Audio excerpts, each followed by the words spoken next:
ओम सभी को नमस्ते। मंत्रोच्चारण। ओम सहना भवतु सहनौ भुनक्तु सह वीर्यं करवावहै तेजस्विनावधीतमस्तु मा विद्विषावहै। ओम शांति शांति शांति।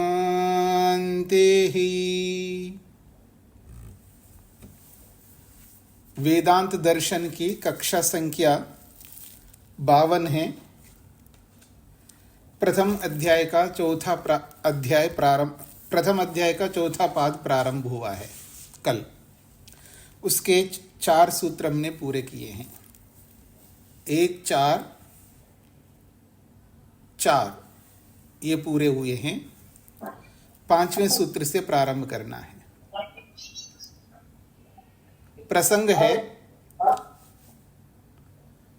प्रसंग है प्रकृति सृष्टि का निमित्त कारण है। ये प्रसंग है।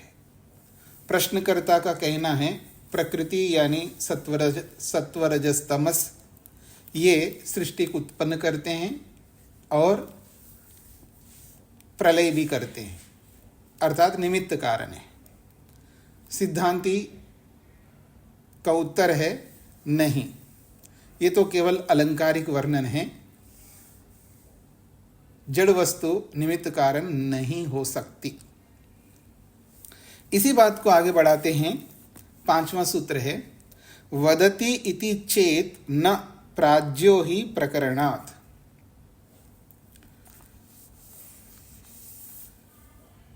चौथे सूत्र में एक बात कही है, प्रकृति को उपनिषदों में कहीं पर भी ज्ञेय के रूप में नहीं बताया है। जानने योग्य है, जानना चाहिए, ऐसा प्रकृति को शास्त्र में नहीं कहा गया है।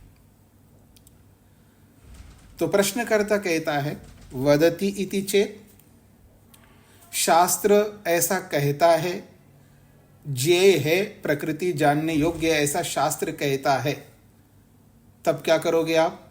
तो कहते हैं न प्राज्यो ही प्रकरणात्। वहां जहां कहीं पर भी यदि शास्त्र कह रहा है तो वहां पर प्रकृति को नहीं कह रहा है। वहां प्राज्ञ प्रकृष्ट रूप से तत्वज्ञानी, विवेकी, तत्वदर्शी, सर्वज्ञ परमात्मा का ही वहां प्रकरण है, वो ही जानने योग्य है। प्राज्ञ परमात्मा का नाम है। तो प्रकरण यही कहता है, वहां पर जहां प्रकृति को जानने योग्य कह रहे हो वो प्रकृति नहीं है वहां पर, वहां प्राज्ञ का प्रकरण है, परमात्मा का प्रकरण है। ये इसका तात्पर्य है। वदति इति चेत अव्यक्तस्य प्रधानस्य जेयत्वम अध्यात्म शास्त्रम वदति। कहते हैं अव्यक्तस्य प्रधानस्य, अव्यक्त रूपी प्रधान अर्थात प्रकृति को जेयत्वम वो जानने योग्य है, ज्ञेय है, ऐसा अध्यात्म शास्त्रम वदति उपनिषद कहती है। कहाँ कहती है? तो वो प्रमाण देता है अशब्दम अस्पर्शम अरूपम अव्ययम तथा अरसम नित्यम अगंधवच्च यत् अनादि अनंतम महता परम ध्रुवम निचाय्य तन मृत्यु मुखात् प्रमुच्यते। ये कठोपनिषद का प्रसंग है। प्रकृति कैसी है जी? अशब्दम, प्रकृति में सत्वरजस तमस में अशब्दम शब्द नहीं है, अस्पर्शम स्पर्श नहीं है, अरूपम उसका कोई रूप नहीं है, अव्ययम वो कभी नष्ट नहीं होती है, अरसम उसके अंदर कोई रस नहीं है, नित्यम वो नित्य है, अगंधवत च और बिना गंध वाली है प्रकृति।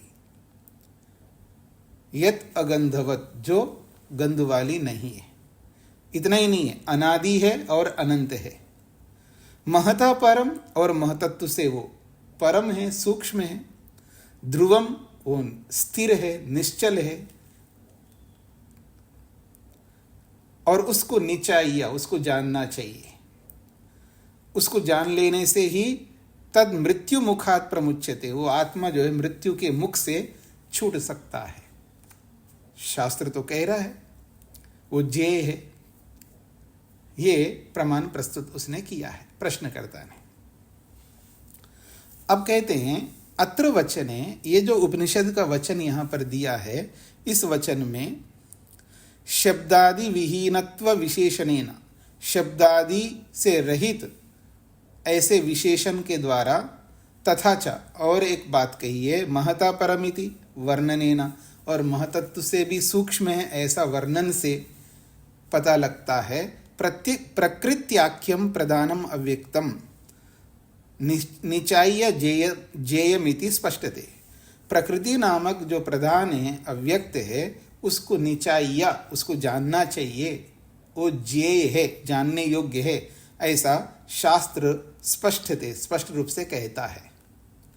यतो ही तद प्रधानम शब्दादि विहीनम अव्यक्तम भवति ही, क्योंकि वो प्रधान जो है सत्वरस तमस जो है वो शब्दादि से रहित ही है और अव्यक्त भी है। तच्च महता परम, और वो महतत्व से भी परे है, सूक्ष्म है, अव्यक्त है। तत्र सूच्यते अपि, शास्त्र में सूचित भी किया है। महता परम अव्यक्तम, कठोपनिषदकार ने स्वयं कहा महता परम अव्यक्तम, महतत्व से भी सूक्ष्म अव्यक्त होता है, ऐसा कठोपनिषदकार ने भी कहा है। तो ये सारे के सारे प्रमाण जो है सत्वरजतमस प्रकृति को तो कह रहे हैं, शास्त्र तो उसको जानना चाहिए ऐसा कह ही रहा है। आप कैसे कहते हो कि वो जानने योग्य नहीं है? ये प्रश्नकर्ता का प्रश्न है। प्रश्न स्पष्ट हो गया जी सभी को? इति चेत केनचित उच्चेता तर्रे, ऐसा यदि कोई व्यक्ति इस प्रमाण को रख करके कहे कि प्रकृति जे हैं, ऐसा कहे तो कहते हैं न, नहीं कह सकते। प्राज्य ही प्रकरणात्, क्योंकि वह प्राज्य परमात्मा ही प्रकरण में है।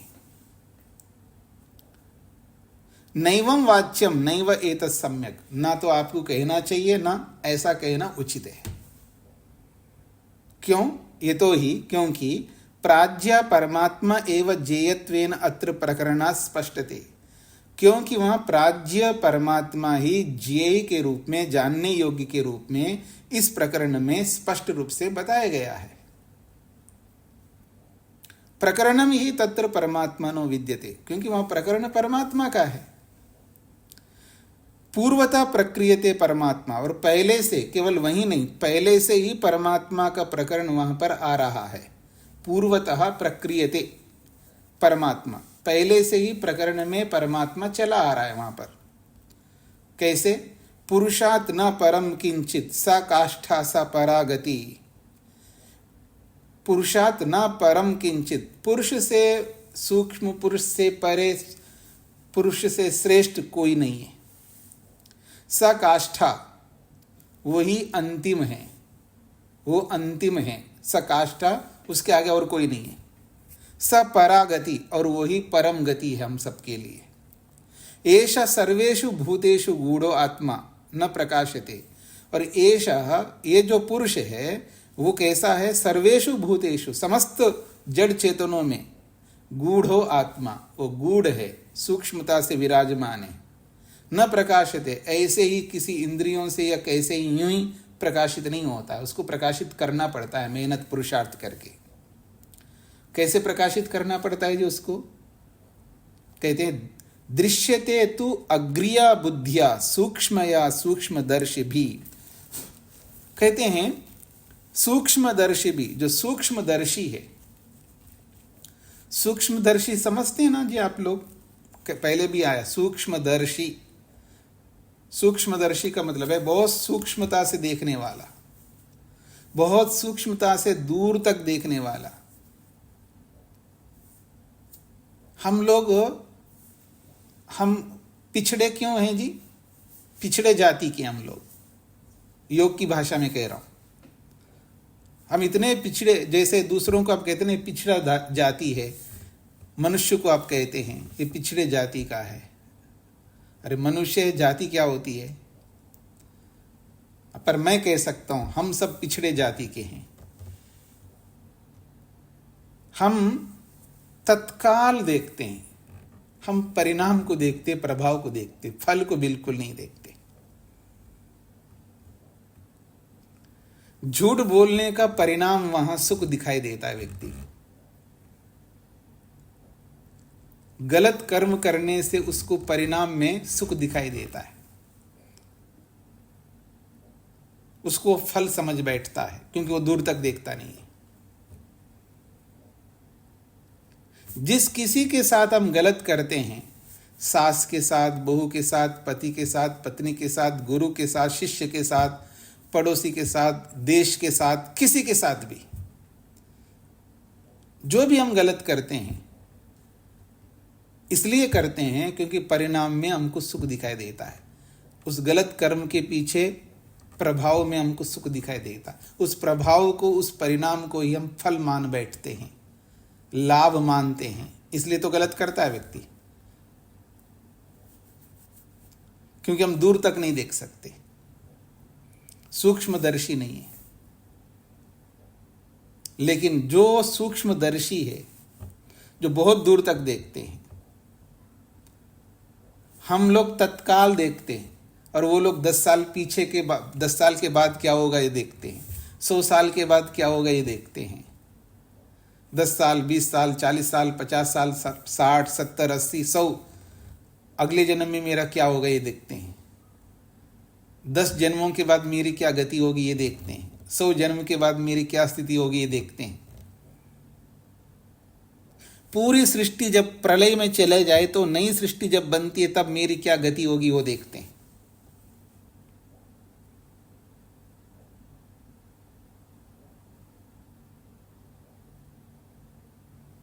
क्यों जी? आपको गर्भ में भेज दिया जाए, 9 महीने तक रहो वहां पर जेल में, और जब से पैदा होने से लेकर के जब तक होश नहीं आता तब तक क्या गति होती है हमारी? ऐसी स्थिति आपकी बना दिया जाए तो आप पसंद करेंगे?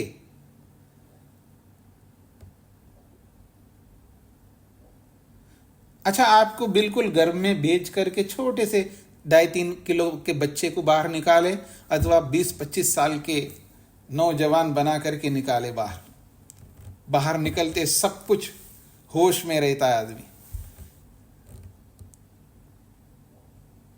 कैसा मरना चाहते हैं आप? क्यों जी, कैसे मरना चाहते हैं? चलते फिरते, खाते पीते, हंसते खेलते हुए, या गुट गुट करके कैसे मरना चाहते हैं? मतलब बहुत दूर तक देखने वाला होता है व्यक्ति। तो ये है सूक्ष्मदर्शी भी। तो ये जो सूक्ष्मदर्शी जो योगी लोग होते हैं वो सूक्ष्मया बुद्धिया, सूक्ष्म बुद्धि से, और वो भी सूक्ष्म बुद्धि कैसे है? अग्रिया, अग्रिया का मतलब है सूक्ष्म भी हो और अग्रिम बुद्धि होनी चाहिए, अर्थात श्रेष्ठ बुद्धि होनी चाहिए। उस श्रेष्ठ अग्रिम बुद्धि से, सूक्ष्म बुद्धि से सूक्ष्मदर्शी लोग दृश्यते, वो परमात्मा को देखते हैं, वो बुद्धि से देखते हैं, वो इंद्रियों से नहीं देखना चाहते हैं, क्योंकि इंद्रियों से देख ही नहीं सकते तो क्यों देखना चाहेगा व्यक्ति? अत्र पुरुष आत्मा इति शब्दाभ्याम परमात्मना प्रकरणम अस्ति इति स्पष्टम भवति।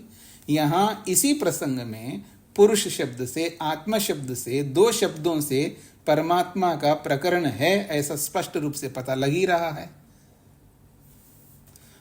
अशब्दम अस्पर्शम इत्यादि कथनम तस्य परमात्मनो जड़त्व निवारणार्थम, ये जो परमात्मा के जो विशेषण दिए हैं, अशब्दम, अस्पर्शम, अरूपम, अरसम, अगंधवत, ये जो विशेषण दिए परमात्मा के, ये क्यों दिए हैं? इसलिए दिए हैं अशब्दम अस्पर्शम इत्यादि कथनम तस्य परमात्मना, उस परमात्मा के जड़त्व निवारणार्थम, उसके जड़पन का निवारण करने के लिए दिया है, अर्थात वो जड़ नहीं है ये बताने के लिए ऐसे विशेषण दिए हैं। यतो हि शब्दस्पर्शादयो गुणो जड़स्य धर्म भवन्ति, क्योंकि ये रूप रस गंधादि जो गुण हैं ये तो जड़ पदार्थी के धर्म हैं, जड़ पदार्थ के ही धर्म हैं। ये जड़ पदार्थ के धर्म परमात्मा में नहीं है, उसको दिखाने के लिए ऐसे विशेषण दिए हैं। फिर बात कहिए, महता परम कथनम महत् परिमाणवतः पदार्थाद आकाशादपि परः स परमात्मा अस्ति इति दर्शयति। और जो महता परम जो बोला है वो इसलिए बोला है कि महत् परिमाणवतः पदार्थात, जो महत् परिमाण वाला, दो ही परिमाण होते हैं ना, अणु परिमाण और महत् परिमाण। तो जो महत् परिमाण वाला जो पदार्थ है अर्थात आकाश है, उस आकाश से भी परः स आत्मा, परः स परमात्मा, वो उससे भी बड़ा है, उससे भी परे है वो परमात्मा, अस्ति इति दर्शयति, इस बात को दिखाने के लिए ऐसे विशेषण दिए हैं वहां पर। यथा ही वेदे निर्दिश्यते, और वेद में भी ऐसा ही निर्देश किया है। क्या है?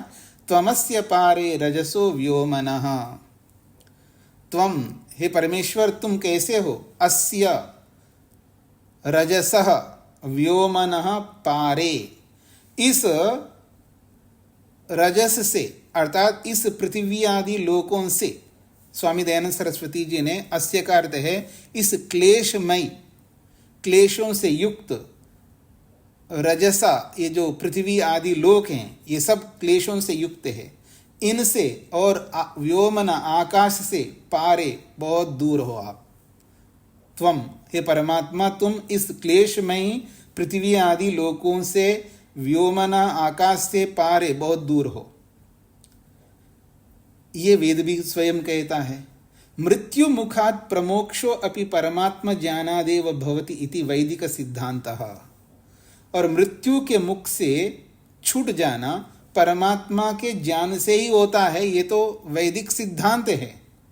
वेदे सूच्यते, और इस सिद्धांत को वेद में स्पष्ट रूप से बताया गया है। कहाँ? वेदाहमेतम पुरुषम महांतम आदित्यवर्णम तमसा परस्तात् तमेव विदित्वा अतिमृत्युमेति नान्यः पंथा विद्यते अयनाय। वेद स्वयं कहता है मृत्यु के मुख से परमात्मा को जान करके ही कर सकता है, परमात्मा ही ज्ञेय है, जानने योग्य है। वेद भी कहता है और उपनिषद भी कहती है। तस्मात् परमात्मा एवं ज्ञेयत्वेन उपादीयते मोक्षार्थमिति सिद्धम। इसलिए मोक्षार्थम, मोक्ष को पाने के लिए परमात्मा को ही ज्ञेय के रूप में, जानने के योग्य के रूप में कहा गया है। ये बात सिद्ध होती है। हाँ जी, स्पष्ट हो गया जी सभी को। सूत्रार्थ, शास्त्र प्रकृति को जानने योग्य बतलाता है। शास्त्र प्रकृति को जानने योग्य बतलाता है। शास्त्र प्रकृति को जानने योग्य बतलाता है। यदि ऐसा कोई कहे तो, यदि ऐसा कोई कहे तो, यदि ऐसा कोई कहे तो नहीं कह सकते। यदि ऐसा कोई कहे तो नहीं कह सकते।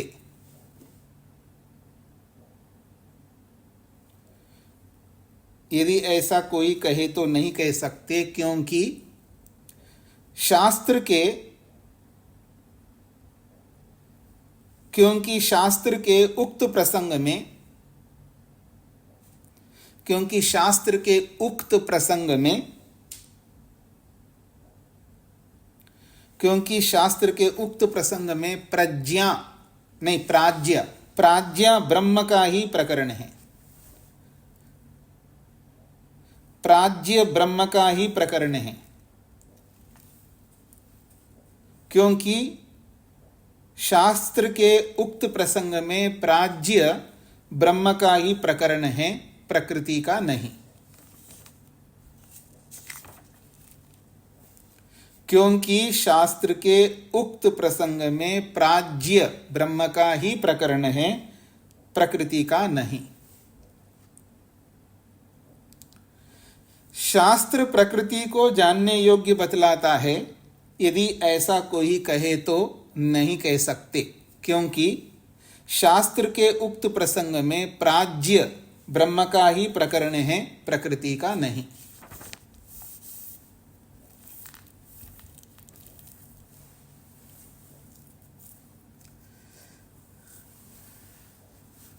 अब एक विशेष प्रसंग है।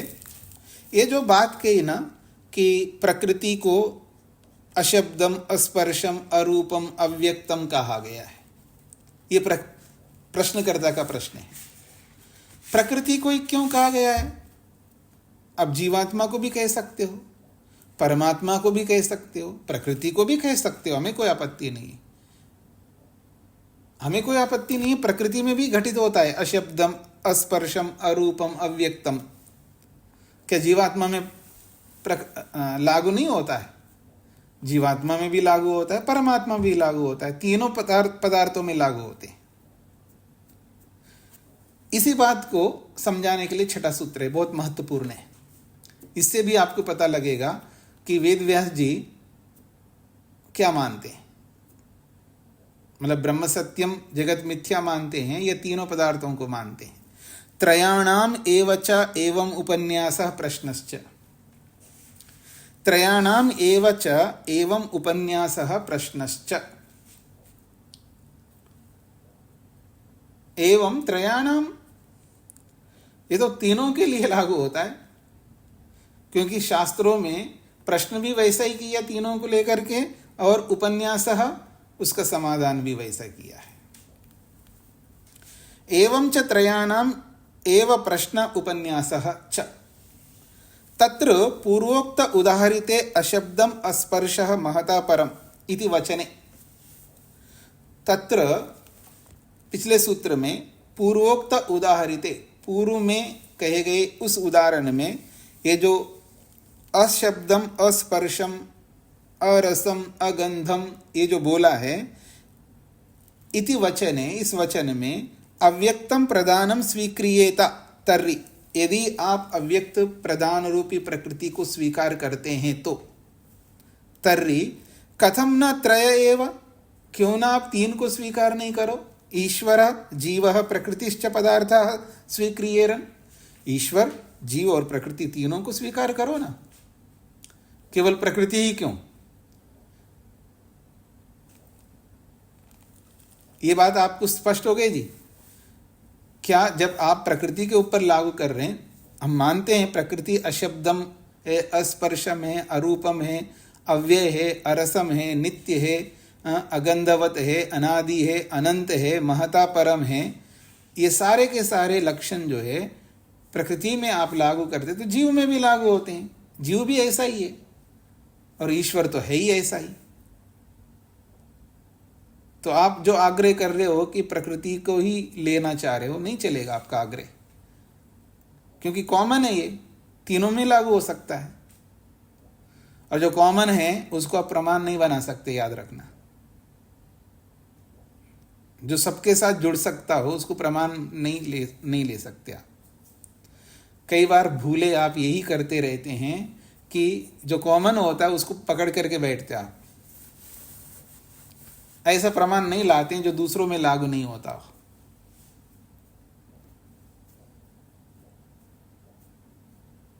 व्यवहार में पति पत्नी, सास बहू, गुरु शिष्य और बहुत सारे लोग जो आपस में जो व्यवहार करने वाले होते हैं, उन बातों को लेकर के लड़ते रहते हैं जो दोनों में लागू होता है, दोनों पक्षों में। वो लागू करो जो दोनों पक्षों में नहीं जाता हो। एकांत होना चाहिए, अनेकांत नहीं होना चाहिए। तो कहते हैं ईश्वर, जीव, प्रकृतिश्च पदार्थ स्वीक्रियेरन्, फिर तीनों को स्वीकार करो। यदा त्रयो अपि सामान्य धर्मेण शब्दादि विहीनः महतश्च परः सूक्ष्म सन्ति। यदा, जबकि त्रयो अपि तीनों ही सामान्य धर्मेण, सामान्य धर्म से, सामान्य धर्म क्या है जी? शब्दादि विहीन, शब्द आदि ये जो धर्म बताए गए हैं, इन शब्दादि धर्मों से विहीन है, रहित है, और महतश्च परः, और महतत्व से भी सभी परे हैं, सूक्ष्म हैं। त्रयाणामेव प्रश्नेन प्रतिनिर्देशनेन च भवितव्यम्, तीनों का ही प्रश्न होना चाहिए और तीनों का ही समाधान होना चाहिए। त्रयाणामेव प्रश्नेन प्रतिनिर्देशेन च, तीनों का ही प्रश्न के द्वारा और तीनों का ही प्रतिनिर्देश के द्वारा, प्रतिनिर्देश मतलब समाधान के द्वारा भवितव्यम होना चाहिए। वस्तु तो न अत्र तथा प्रसंग, वास्तव में ऐसा प्रसंग ही नहीं है। यद्यपि तीनों में लागू हो सकता, क्योंकि सामान्य धर्म में ये जितने भी बताए ना, अशब्दम, अस्पर्शम, अरूपम, अव्ययम, ये सब सामान्य धर्म है। और सामान्य धर्म जो है सभी में लागू होते हैं। आप वैशेषिक पढ़ चुके हैं इससे पहले, समान धर्म क्या होते हैं और विशेष धर्म क्या होते हैं। पर वस्तु तो नात्र तथा प्रसंग, वास्तव में यह ऐसा प्रसंग ही नहीं है। प्रसंगस्तु परमात्मना एव अस्ति, प्रसंग तो परमात्मा का ही है। तस्मात् स एव अत्र जय, इसलिए उसी परमात्मा को लेना चाहिए। अशब्दम, अस्पर्शम, अव्ययम। हाँ जी, ये बात स्पष्ट हो गई जी आप सबको? हाँ जी, ये बात समझ में आ गई? बताइए शोभा जी, क्या समझ में आया? सीरी लाने का मतलब यही है ना कि आपको समझ में आया। तो बताइए कि परमात्मा को ही लेना चाहिए, क्यों? नमस्ते स्वामी जी। क्योंकि उन्होंने कहा कि वैसे तो ये गुण तीनों में है, क्योंकि इस समय पहले प्रसंग में परमात्मा का ही प्रसंग चल रहा है, इसलिए परमात्मा को ही लेना चाहिए प्रसंग के अनुसार। हम बिल्कुल सही कहा आपने। तो यद्यपि तीनों के लिए ले सकते हो, लेकिन प्रसंग के अनुसार ही अर्थ लोगे ना। प्रसंग तो परमात्मा का चल रहा है। जब प्रसंग परमात्मा का चल रहा है तो आप परमात्मा को ना लेकर के किसी को भी कैसे ले सकते हैं? जब प्रसंग परमात्मा का है तो आप जीवात्मा का नहीं ले सकते, प्रकृति का नहीं ले सकते। अब ये आग्रह क्यों कर रहे हो कि प्रकृति को लेना चाहिए? यदि आप ये आग्रह करते हो प्रकृति को लेना चाहिए तो फिर तीनों को लो ना। जब तीनों को लेंगे तो फिर प्रकृति ही ले, ये भी आग्रह नहीं चलेगा, और परमात्मा को ही ले, ये आग्रह नहीं चलेगा, जीवात्मा को ही ले, ये आग्रह नहीं चलेगा। फिर आग्रह नहीं कर सकते, और यही भूल आप करते हैं। दोनों रास्ते वहीं जाते हैं। पत्नी कह रहे कि नहीं इधर से चलना चाहिए, पति कह नहीं इधर से चलना चाहिए। अब दोनों अहंकार में आ गए, मेरी बात मानो तो मेरी बात मानो। अरे भाई, दोनों रास्ता वहीं जा रहे हैं, दोनों का समय उतना ही लग रहा है, दोनों ही रास्ते में कोई जाम नहीं है। अरे किससे भी जाओ ना, क्या फर्क पड़ता है, वो लड़ो। ये तो एक उदाहरण दे रहा हूं मैं आपको, ये तो मात्र उदाहरण है। जहां दोनों बातें सही है तो आप आग्रह क्यों करते हो? जो भी बोले उसको मान लो ना, अहंकार क्यों लाते वहां पर? तो ऐसे ही यहां पर जब आप कहते हैं प्रकृति ऐसी है, तो ये तो यही धर्म सभी में, तीनों में लागू होते हैं। जब तीनों में लागू होते हैं तो आप प्रकृति का आग्रह नहीं कर सकते। और हम कह रहे हैं तीनों में लागू नहीं होंगे, क्यों? प्रकरण को देख करके अर्थ लिया जाता है। प्रकरण परमात्मा का है तो परमात्मा का ही अर्थ निकलेगा वहां पर, भले ही वो दूसरे में भी घटित होता हो, हमें कोई लेना देना नहीं है। भले ही तीनों में लागू हो, लेकिन प्रकरण किसका चल रहा है? जिसका प्रकरण चल रहा है उसी का लागू होगा। ये यहां पर कहने का तात्पर्य है। अथ अपरो व्याख्या मार्ग, एक इसकी दूसरे ढंग से व्याख्या कर रहे हैं। त्रयाणाम एवं प्रश्नः उपन्यास च। अत्र कठोपनिषदि नचिकेतसो वर विषयक प्रश्न यमस्य च उपन्यासः। अत्र कठोपनिषदि, इस कठोपनिषद में नचिकेतसः वर विषयक प्रश्न। नचिकेतस ये नाम है, नचिकेता। नचिकेता जो शब्द है ना, इसका मूल शब्द है नचिकेतस, सकारांत है। ये सकारांत का नचिकेता बनता है। जैसे मूल शब्द राजन है, राजन नकारांत है, लेकिन बनता क्या है? राजा बनता है। ऐसे नचिकेतस है सकारांत, लेकिन बनता है नचिकेता। ये व्याकरण का विषय है। तो ये जो नचिकेतसः वर विषय का प्रश्न, नचिकेता के वर विषयक प्रश्न है, क्योंकि नचिकेतसः ये षष्ठी विभक्ति का है। तो नचिकेता के वर विषयक प्रश्न है यहां पर। और यमस्य च उपन्यासा, और यमाचार्य का उपन्यास है, अर्थात कथन विन्यासा, उसका समाधान रूपी कथन है वहां पर, अर्थात नचिकेता का प्रश्न है और यमाचार्य का उत्तर है।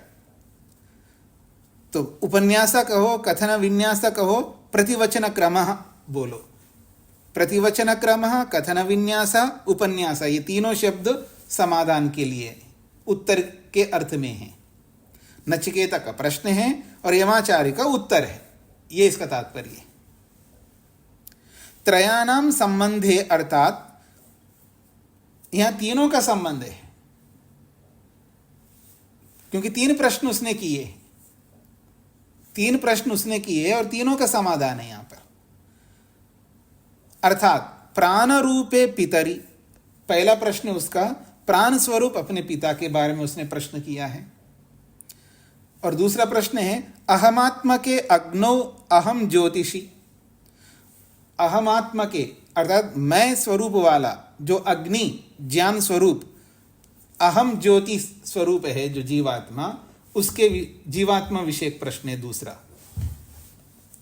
और तीसरा है परमात्मनि च इति, और तीसरा परमात्मा विषयक प्रश्न है। तेषां विषय प्रश्न, इन तीनों के विषय में प्रश्न है नचिकेता के, अर्थात पिता के विषय में प्रश्न है, स्वयं के विषय में प्रश्न है और परमात्मा के विषय में प्रश्न है। समाधानम च विधीयते, और समाधान भी तीनों का ही किया है यमाचार्य के द्वारा। क्या प्रश्न था, क्या समाधान है, ये इसको संक्षेप से यहां लिखा है, और मैं भी संक्षेप से मैं आपके सामने अर्थ रखूंगा। विस्तार से समझना हो तो कठोपनिषद खोलो और सुनो, यूट्यूब में है, मेरे भी है और दूसरों के भी है।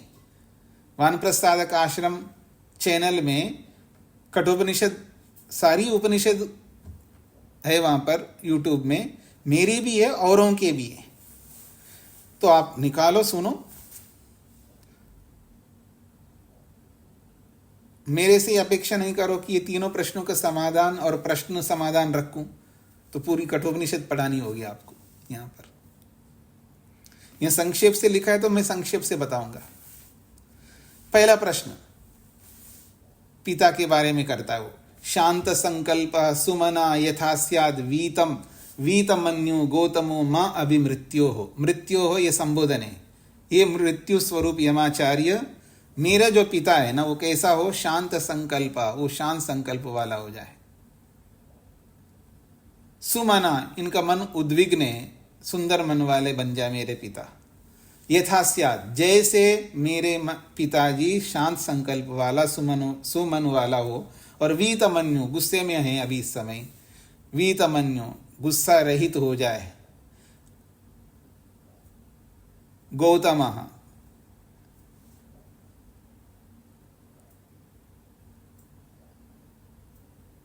अब ये गौतमा जो है अपने पिता के लिए कह रहे हैं या मृत्यु रूपी आचार्य के लिए कह रहे हैं, ये तो आप प्रसंग में आपको देखना होगा। ये संबोधन गौतमा जो है किसका है, वैसे मृत्यु के लिए कहा जा रहा हो सकता है। अब मेरे पास यहाँ पर पुस्तक नहीं है, देखना होगा। तो ये जो गौतम जो है ये उपनाम है, पिता के लिए भी हो सकता, क्योंकि औद्दालक आरुणी हैं उनके पिताजी, वो भी गौतम हो सकते हैं। आपके पास उपनिषद है तो देख लेना। तो कह रहे माँ अभी मृत्यो हो, माँ मेरे प्रति, माँ का मतलब है मुझ नचिकेता के प्रति, मृत्यो हो, हे मृत्यु रूपी गौतम, ये आचार्य, शांत संकल्प सुमना यथा स्यात्, मेरे पिताजी शांत संकल्प वाला, सुमन वाला, और वीतमन्यु द्वेष रहित, गुस्सा रहित, यथा स्यात् जैसा हो वैसा आप करो। इति प्रथम प्रश्न, ये पहला प्रश्न है। अजीत जी को क्या कहना है? जी, ये पिता के लिए ही दिया है कि मेरा पिता गौतम शांत संकल्प का है। ठीक है, तो पिता को ही कहा जा रहा है, गौतम गोत्र के हैं वो, इसलिए गौतमा बोला होगा। अब इसका समाधान कर रहे हैं। यथा यथा पुरस्ताद भविता प्रतीता उद्दालकी आरुणि मत प्रसृष्ट। अब ये समाधान दिया उन्होंने। यथा पुरस्ताद भविता, जैसे पहले आपके पिताजी थे वैसे ही बन जाएंगे, आप चिंता मत करो। यथा पुरस्ताद भविता प्रतीतः, जैसे पहले आपके पिताजी थे, जैसे प्रतीत होते थे वैसा ही औद्दालक आरुणी जो है वो बन जाएंगे। मत प्रसृष्टा, मेरे द्वारा उनको ऐसा ही किया जाएगा। ये समाधान किया है। माइक बंद करके रखिएगा। इति तस्य प्रथमस्य समाधान, ये प्रथम प्रश्न का समाधान किया उन्होंने। अब दूसरा प्रश्न है, सा त्वम अग्निम स्वर्ग्यम अद्येषि मृत्यो प्रब्रूहि तम श्रद्धानाय मह्यम। ये दूसरा प्रश्न है। सा त्वम, हे मृत्यु रूपी आचार्य यमाचार्य, त्वम आप, अग्निम स्वर्ग्यम अद्येषि मृत्यो, त्वम हे मृत्यो, त्वम आप अग्नि रूपी स्वर्ग को, आत्मा को लेकर के अध्येषि पढ़ रहे हो, इसका अध्ययन कर रहे हो, इसकी साधना कर रहे हो। तम उस अग्नि रूपी स्वर्ग रूपी आत्मा को लेकर के श्रद्धाधानाय, श्रद्धा रखने वाला, मह्यम मेरे लिए, प्रब्रूहि इसका उपदेश करो। उस स्वर्ग को देने वाला उस अग्नि रूपी आत्मा को लेकर के आप अध्ययन कर रहे हो, उसकी साधना कर रहे हो। मुझ श्रद्धा रखने वाले नचिकेता को आप उसका प्रब्रूहि उपदेश करो। ये दूसरा प्रश्न है उसका। इति द्वितीय प्रश्न। अब उसका समाधान कर रहे हैं। प्राते ब्रवीमि तद मे निबोध स्वर्ग्यम अग्निम निहितम गुहायाम। ये समाधान है। ते तुझे प्रब्रवीमि, मैं बताता हूं, तद उ मे निबोध, तद उस अग्नि को लेकर के, मैं मुझसे, निबोध जान लेना, मैं आपको बताता हूं। किसको? स्वर्ग्यम अग्निम, जो स्वर्ग रूपी अग्नि को लेकर के जब मैं बता रहा हूं, तुम निबोधा जानो। कहाँ है वो? निहितम गुहायाम, वो गुहा में, हृदय रूपी गुफा में विराजमान है। इति तस्य समाधानम, ये उसका दूसरे प्रश्न का समाधान है।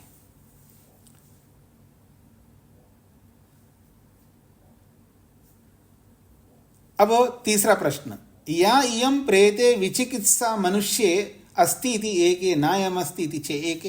ये तीसरा प्रश्न है। या इयं प्रेते विचिकित्सा, ये जो मरने पर सबको ये विचिकित्सा होती है, जिज्ञासा होती है, मनुष्य के अंदर, अस्ति इति एके नायम अस्ति इति च एके। कुछ लोग कहते हैं आत्मा है, कुछ लोग कहते हैं आत्मा नहीं होती है या नहीं होता है। मरने के बाद, मनुष्य के मरने के बाद एक विचिकित्सा होती है, एक जिज्ञासा होती है कि मनुष्य मर जाने के बाद ये आत्मा रहता है, आत्मा होता है। कोई कहता है आत्मा नहीं होता है, समाप्त होता है। ये मेरी जिज्ञासा है। ये उसका तीसरा प्रश्न था। एतद विद्याम अनुशिष्टः त्वया अहम, एतद विद्याम, इस विद्या को, त्वया आपके द्वारा, अहम मुझको, अनुशिष्टः बताना होगा। ये नचिकेता यमाचार्य से कहते हैं मरने के बाद क्या होगा। क्योंकि आत्मा के बारे में कुछ लोग कहते हैं आत्मा मरने के बाद भी होता है, कुछ लोग कहते हैं आत्मा समाप्त हो जाता है, रहता नहीं है। आखिर क्या है ये राज, क्या है ये बताइए। ये तीसरा प्रश्न था। इति तृतीय प्रश्न, ये तीसरा प्रश्न है उसका। अब इसका समाधान बहुत व्यापक रूप से बोला है और अंत में ये भी बोला है, सर्वे वेदा यत् पदमामनन्ति ओमित्येतत्। सर्वे वेदा यत् पदमामनन्ति यदिच्छन्तो ब्रह्मचर्यं चरन्ति। ऐसा एक बहुत बड़ा श्लोक है, बहुत महत्वपूर्ण है। तो सारे के सारे वेद, सारे के सारे तप, सारे के सारे नियम, सब के सब जिस पद को, जिस परम पद को लेकर के ये सब चर्चा होती है, वो कौन है? वो ओम है। ओम इति एतद्, वो मात्र ओम है। तस्य समाधानम, उसका समाधान है। तस्माद् न अव्यक्तम प्रधानम ज्ञेयत्वेन उपादीयते। इसलिए इस प्रसंग में अव्यक्त प्रधान को ज्ञेय के रूप में ग्रहण नहीं किया गया है। अत्र अध्यात्म ग्रंथ, इस उपनिषद रूपी अध्यात्म ग्रंथ में प्रकृति को बिल्कुल ज्ञेय के रूप में नहीं स्वीकार किया गया है। तत्र तु अंतिम तृतीय प्रश्न प्रसंगतस्य परमात्मन एव स्वरूप प्रतिपादन परम वचनम तद उक्तम। तत्र तु अंतिम तृतीय प्रश्न प्रसंगतस्य, उस अंतिम जो तीसरा प्रश्न है उसका जो प्रसंग है वो परमात्मना एव, वो परमात्मा के ही स्वरूप को लेकर के प्रतिपादन परम, वो प्रतिपादन किया है, अर्थात उसमें वर्णन किया है। ऐसा ही वचनम, ऐसा ही वचन वहाँ पर कहा है। तदुक्तम, उस बात को हमने पीछे भी कहा है कि वो अशब्दम अस्पर्शम ये बोला है, और महता परम, ये सब परमात्मा पर की अर्थ है। सूत्रार्थ।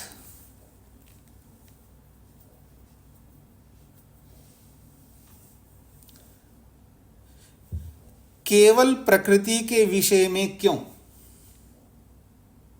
केवल प्रकृति के विषय में क्यों, केवल प्रकृति के विषय में क्यों उपनिषद में ईश्वर जीव प्रकृति, केवल प्रकृति के विषय में क्यों उपनिषद में ईश्वर जीव प्रकृति,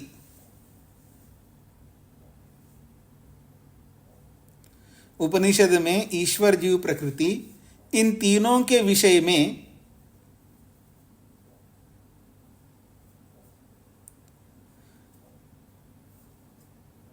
उपनिषद में ईश्वर जीव प्रकृति, इन तीनों के विषय में प्रश्न व निर्देश हैं।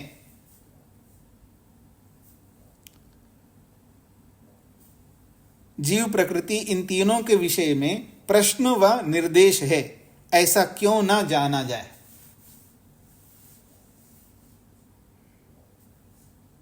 तीनों के विषय में प्रश्न व निर्देश है, ऐसा क्यों न जाना जाए।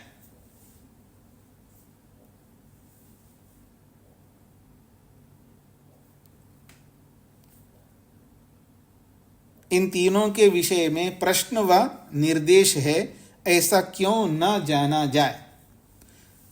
इसलिए ब्रह्म का ही प्रसंग समझना चाहिए, इसलिए ब्रह्म का ही प्रसंग समझना चाहिए।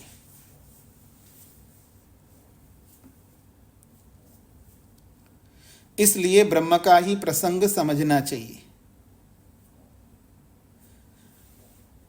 केवल प्रकृति के विषय में क्यों उपनिषद में ईश्वर जीव प्रकृति इन तीनों के विषय में प्रश्न व निर्देश है, ऐसा क्यों ना जाना जाए। इसलिए ब्रह्म का ही प्रसंग समझना चाहिए।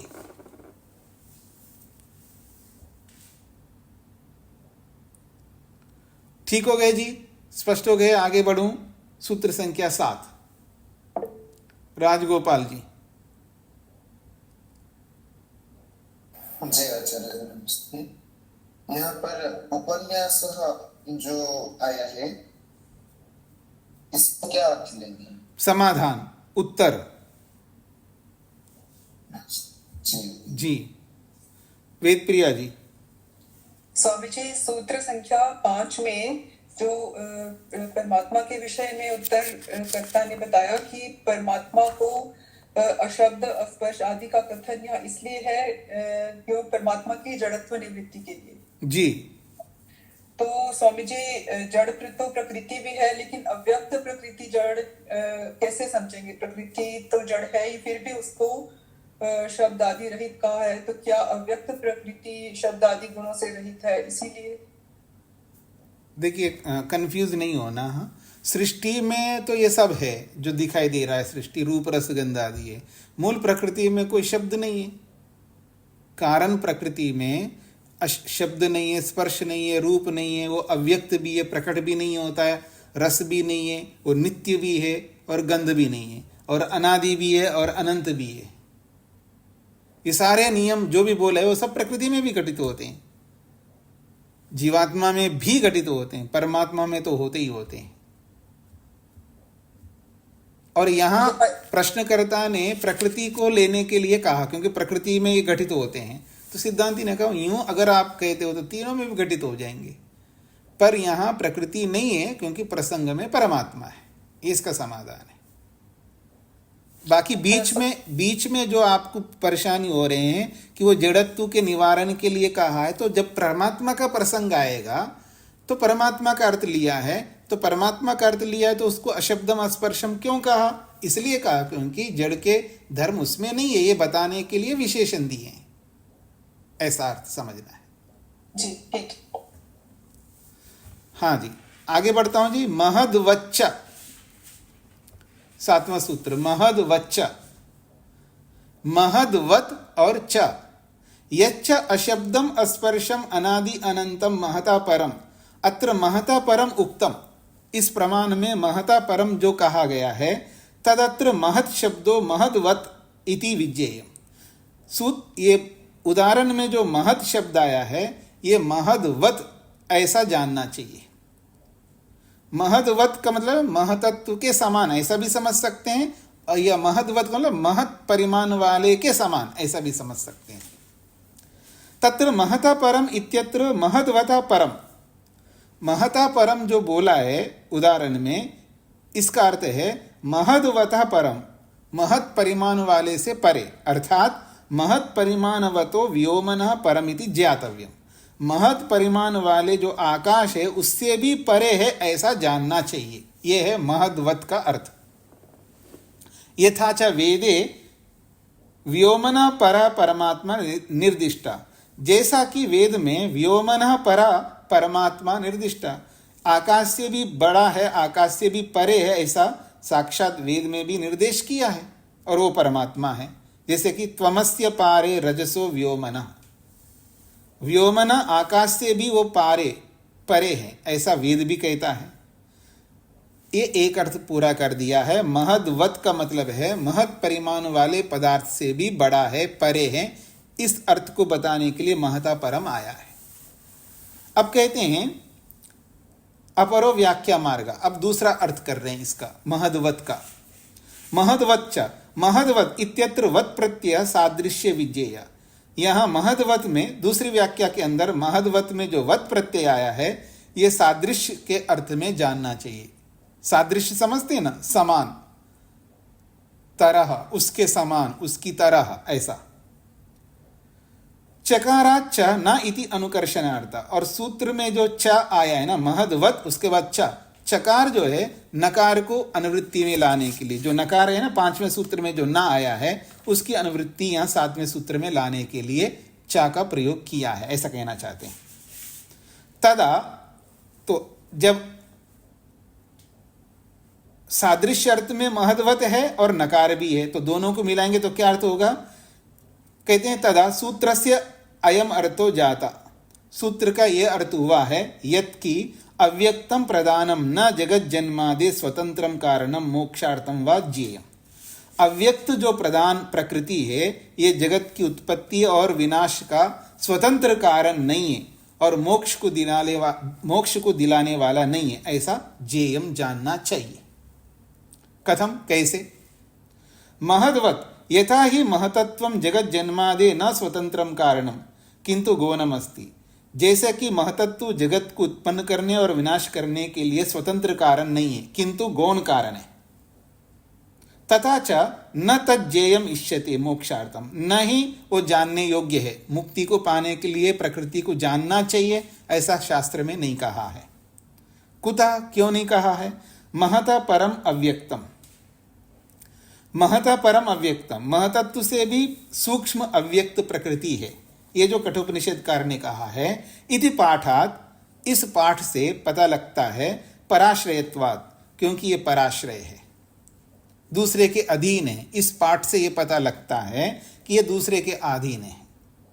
तद्वत, तद्वत उसके समान, खलु महद्वत अर्थात महतत्ववत, महतत्वम इव, महतत्व के समान, तद अव्यक्तम प्रदानमपि, महतत्व के समान, जैसे महतत्व जो है पराधीन है, तो महतत्व के समान ही ये जो अव्यक्त रूपी प्रधान है, ये भी जगत जन्मादि न स्वतंत्रम कारणम, जगत को उत्पन्न करने और विनाश करने में स्वतंत्र कारण नहीं है, किंतु गौणम एव इति, गौण है।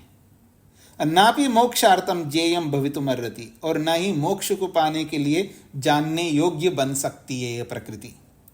यथा ही महता परम अव्यक्तम निर्दिष्टम, जैसा कि महतत्व से परे अव्यक्त को निर्देश किया है शास्त्र में, तथा वैसे ही अव्यक्तात् पुरुष पर इति उक्तत्वात्, और वैसे ही वहां पर शास्त्र में अव्यक्त प्रकृति से भी पुरुष परे है ऐसा भी कहा गया है। अव्यक्तात् पुरुष पर, अव्यक्त रूपी प्रकृति से भी पुरुष परे है सूक्ष्म, ये भी तो निर्देश किया वहां पर। इससे पता लगता है कि यहां पर जैसे महतत्व पराश्रित है वैसे प्रकृति सत्वर तमस भी पराश्रित है। ये इन्हीं प्रमाणों से, उसी प्रसंग के प्रमाणों से पता लग रहा है। अव्यक्तस्य पुरुष परत्वात् महतत्ववत् पराश्रयत्वात्, अव्यक्तस्य पुरुष परत्वात्, अव्यक्त जो है पुरुष परक होने से, अर्थात महतत्ववत्, महतत्व के समान पराश्रित होने से, पुरुष परो व्यक्त, पुरुष जो है वो पर है। अव्यक्तादिति, अव्यक्त से भी परे वो पुरुष है, ये पता लगता है। इस कथन से तस्य पुरुषाधीनत्वात्, वो जो प्रकृति है वो पुरुष के अधीन होने से, अव्यक्तम जगत जन्मादि स्वतंत्रम कारणम न, फिर ऐसी स्थिति में जो पराधीन है प्रकृति, तो पराधीन होकर के वो जगत को उत्पन्न करने और विनाश करने का स्वतंत्र अधिकार उसके पास नहीं है, ये सिद्ध होता है। न च मोक्षार्थम जेयमिति सिद्धम, और न ही मोक्ष के लिए वो जेय है, जानने योग्य, ये सिद्ध होता है। हाँ जी, स्पष्ट हो रहा है जी? जल्दी तो नहीं लग रहा है क्योंकि सरल है इसलिए मैं जल्दी जा रहा हूं। हाँ जी, मधु जी। स्वामी जी सादर नमस्ते। स्वामी जी, पुरुष पर का क्या अर्थ है? पर का मतलब ये जैसे अव्यक्तात् पुरुषा पर, अव्यक्त से भी पुरुष जो है सूक्ष्म है, पर का अर्थ है सूक्ष्म है। धन्यवाद स्वामी जी। जी जी, तो ये सूत्र का अर्थ पूरा कर दिया जी। महद्वत च, इसको दो व्याख्या करके दोनों ढंग से समझाने का प्रयास किया है। अब शंकराचार्य के बारे में कुछ लिख रहे हैं यहाँ पर। यथा महत् शब्द सांख्यै सत्ता मात्रे अपि प्रथमजे प्रयुक्तौ न तमेव वैदिके अपि प्रयोगे अभिधत्ते, ये शंकर का भाष्य है, उसको कोट किया यहाँ पर, उद्धृत किया है। शांकर भाष्य, शंकराचार्य के भाष्य में क्या लिखा? यथा महत् शब्द, जैसे ये जो महत् शब्द है सांख्यकारों के द्वारा सत्ता मात्रे अपि, सत्ता मात्र को लेकर के प्रथमजे प्रयुक्ता, प्रथम उत्पन्न महतत्व के रूप में प्रयोग किया है। न तमेव वैदिके अपि, उन्हीं की तरह वेद में भी ऐसा नहीं जानना चाहिए। इति प्रयोगे अभिदत्ते, ऐसे प्रयोग करके उन्होंने किया। जैसे सांख्यकार लोग, ये सांख्य को मानने वाले महतत्व को प्रथम उत्पन्न पदार्थ माना है, वैसे वेद में ऐसा नहीं मानना चाहिए। न तमेव वैदिके अपि, सांख्य को मानने वालों के समान वैदिके अपि, वेद में भी ऐसा प्रयोग करे, ऐसा नहीं करना चाहिए, ऐसा अर्थ किया उन्होंने। इति यद व्याख्यातम, ऐसा जो उन्होंने व्याख्या किया है, तद असंगतमेव, वो संगत नहीं है, उचित नहीं है। क्यों? सूत्रे वत् प्रत्ययो महत् शब्दाद अस्ति न तो सांख्य शब्दाद अस्ति। सूत्र में वत् प्रत्यय जो है ये महत् शब्द को लेकर के है, ना कि सांख्य शब्द को लेकर के है। महद्वत, महतत्व के समान, महतत्व या महत् शब्द को लेकर के प्रसंग आया है, न कि सांख्य शब्दवत ऐसा आया है वहां पर। जब सांख्य के लोग जैसा मानते हैं वैसे वेद में नहीं मानना चाहिए, वैदिक शास्त्रों में नहीं मानना चाहिए, ऐसे जो वो लिख रहे हैं ये उचित नहीं लिख रहे हैं, क्योंकि यहाँ सांख्य का कोई प्रसंग ही नहीं है। यहाँ तो महत्ववत या महत् शब्द का प्रसंग है, तो आप अगर लेना है तो महत् शब्द के समान ले लो, सांख्य को बीच में क्यों लाए हो और सांख्य का क्यों खंडन कर रहे हो, ऐसा ये भाष्यकार का कहना है। भाष्यकार क्या कहना चाहते हैं समझ में आ गए जी? आदि शंकर को लेकर के, जिनको नहीं समझ में आया तो वो पूछ सकते हैं। सूत्र में महद्वत शब्द आया, तो महद्वत का मतलब है महत् से, महतत्व के समान अर्थ कर सकते हैं या महत् परिमाण वाले शब्द के समान अर्थ कर सकते हैं। ऐसा अर्थ ना लेकर के कि सांख्य लोग जो है प्रथम उत्पन्न महतत्व को लेकर के बोला है, उसके समान यहां वेद में नहीं मानना चाहिए, ऐसा अर्थ कर रहे हैं। तो यह सांख्य को बीच में क्यों लाए? तो कोई कह सकता है जी क्योंकि महतत्व तो सांख्य ही मानता है तो मान लेते हैं, पर सांख्यकार जो बोला है तो वेद में या वैदिक और शास्त्र में क्यों नहीं लेना चाहिए उसको? वो भी ऋषि है, ये भी ऋषि है, तो इसलिए ऐसा अर्थ उचित नहीं है, ऐसा भाष्यकार कहना चाहते हैं। भाष्यकार का अभिप्राय आप सबको समझ में आ गया? अब बोलेंगे समझ में आया या नहीं आया तो मेरे को पकड़ में आएगा कि आपको समझ में आया या नहीं आया। आप बोलते नहीं तो कैसे पता लगेगा? हाँ जी, अजीत जी। नमस्ते स्वामी जी। जी। इसको और स्पष्ट कीजिए, नहीं दिमाग में फिट हो रहा। तो आप इतने बार बोलने के बाद आप हाथ खड़ा करेंगे, पहले नहीं कर सकते आप हाथ खड़ा? डरते क्यों हैं आप लोग? नहीं डरते नहीं, इंतजार कर रहे थे कोई और उठा देगा। दूसरे के कंधे पर क्यों गोली चलाना चाहते हैं आप? चलिए, अंजलि जी को क्या कहना है? स्वामी जी नमस्ते। यही सर, ये महत्व क्या, एक तो ये अर्थ हुआ महतत्व के समान और दूसरा महापरिमाण के समान, तो वो फिर वही महतत्व तो वही चीज हुआ जो सांख्य में बोला है, तो ये कैसे कह सकते हैं वो नहीं लेना?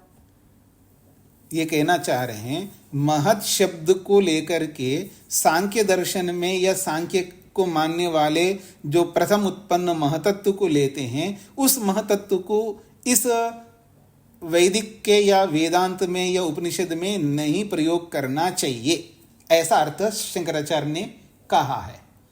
तो भाष्यकार जो ब्रह्ममुनि जी है वो कहना चाहते हैं यह महतत्व को लेकर के प्रश्न है, न कि सांख्यकारों के या सांख्य को मानने वालों का कोई प्रश्न नहीं है यहाँ पर। अच्छा, थोड़ी देर के लिए महतत्व को लेकर के अगर सांख्य सामने आता है, मान भी लेते थोड़ी देर के लिए सांख्य सामने आता है, तो अगर सांख्यकार का ये मत है तो उपनिषद के अंदर और अपने वेदांत के अंदर उसको क्यों नहीं लेना चाहिए जी? लेते ही ना, सभी लोग लेते हैं, क्यों नहीं लेना चाहिए? उसका क्या हेतु है? ये प्रश्नकर्ता मतलब ये ब्रह्ममुनि जी का ये प्रश्न है, इसलिए ये उत्तर ठीक नहीं है ऐसा वो कहना चाहते हैं। ऐसी कल्पना करना ठीक नहीं है ऐसा मानते हैं। अंजलि जी। ठीक है जी। हाँ हाँ, अजीत जी समझ में आया आपको? जी स्वामी जी। जी, और किसी का कोई प्रश्न है? सूत्रार्थ पहले लिख लीजिएगा। महतत्व रूपी बुद्धि के समान समझना चाहिए। महतत्व रूपी बुद्धि के समान समझना चाहिए। महतत्व रूपी बुद्धि के समान समझना चाहिए। महतत्व रूपी बुद्धि के समान समझना चाहिए। जिस प्रकार महतत्व प्रकृति के अधीन है, जिस प्रकार महतत्व प्रकृति के अधीन है,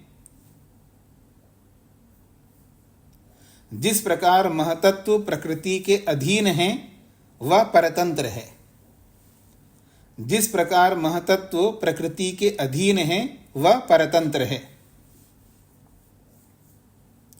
जिस प्रकार महतत्व प्रकृति के अधीन है वह परतंत्र है, उसी प्रकार प्रकृति भी ब्रह्म के अधीन वह परतंत्र है। उसी प्रकार प्रकृति भी ब्रह्म के अधीन व परतंत्र है। उसी प्रकार प्रकृति भी ब्रह्म के अधीन व परतंत्र है। उसी प्रकार प्रकृति भी ब्रह्म के अधीन व परतंत्र है, इसलिए प्रकृति जगत का निमित्त नहीं है। इसलिए प्रकृति जगत का निमित्त नहीं है, अर्थात निमित्त कारण नहीं है। इसलिए प्रकृति जगत का निमित्त कारण नहीं है। महतत्व रूपी बुद्धि के समान समझना चाहिए। जिस प्रकार महतत्व प्रकृति के अधीन व परतंत्र है, उसी प्रकार प्रकृति भी ब्रह्म के अधीन व परतंत्र है, इसलिए प्रकृति जगत का निमित्त कारण नहीं है। ठीक हो गया जी। शोभा जी को क्या कहना है? स्वामी जी एक निवेदन करना है, आपसे थोड़ा जल्दी चल रही है, थोड़ा पास से बोलो। हाँ जी, आप थोड़ा जल्दी जल्दी पढ़ा रहे हैं, थोड़ा सा धीरे। ठीक है जी, धीरे से पढ़ा देता हूँ। हाँ, जब तक बोलेंगे नहीं तब तक जब कोई प्रसंग सरल आता है ना तो मैं उसको जल्दी कराता हूँ। अगर वो सरल प्रसंग भी आपको जल्दी लगता है तो आपको उसी समय बोलना चाहिए बीच में, तो मैं वहीं आराम करता और धीरे से बोलता। ठीक है, आगे ध्यान रखिएगा, जब भी आपको लगे आपको बोलना होगा। जब तक आप नहीं बोलेंगे मेरे को कैसे पता लगेगा? मेरे को तो पता है कि मैं जल्दी कर रहा हूँ, क्योंकि मेरी दृष्टि से वो सरल लग रहा है और आपकी दृष्टि से वो कठिन लग रहा है, तो उसको तत्काल बोलना चाहिए आपको। कुसुम जी को क्या कहना है? स्वामी जी नमस्ते। स्वामी जी इस सूत्र का अर्थ दोबारा बोल देंगे? महतत्व रूपी बुद्धि के समान समझना चाहिए। जिस प्रकार महतत्व प्रकृति के अधीन व परतंत्र है, उसी प्रकार प्रकृति भी ब्रह्म के अधीन व परतंत्र है, इसलिए प्रकृति जगत का निमित्त कारण नहीं है। जी जी धन्यवाद। तो अब मैं यात्रा में रहूंगा जी, 2 दिन कक्षा नहीं होगी, तो फिर हम 2 दिन के बाद करते हैं। ओम शांति शांति शांति।